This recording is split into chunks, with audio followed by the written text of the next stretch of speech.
As a result of the gravity of the constitutional issues raised by this question, we have to, at some point, apply to the Supreme Court for interpretation of the president's powers in respect of independent governance institutions. This is a very, very, very important issue.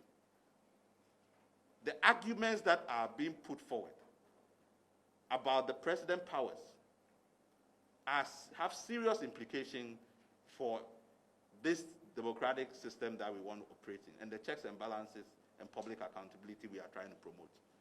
We have to get clarification on these matters from the Supreme Court.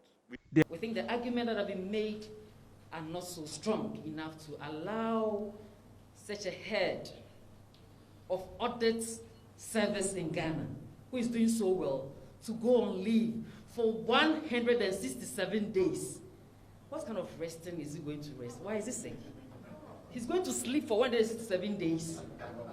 That is too much. I think that is too much. And as Mr. Asante rightly said, I don't know of any private sector institution that will ask the CEO to go on leave for that long.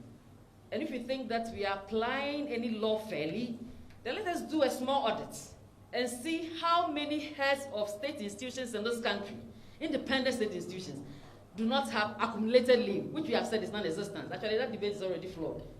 Once you forfeit, it's forfeited. So we move on. If you wanted him to take his leave, the appointing authority that is today directing him to go on leave also saw to it whilst he was still in office. Why didn't you then? Please, I think this is more than we can take. It's a president who has shown commitment. We cannot take that from him.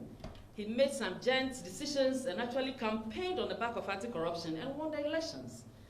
We saw him creating the Office of Special Prosecutor and doing other things that were being applauded by the international community and even the donor community here in this country. I'm saying today they are all not very happy with us as a country. And we are going into an election again.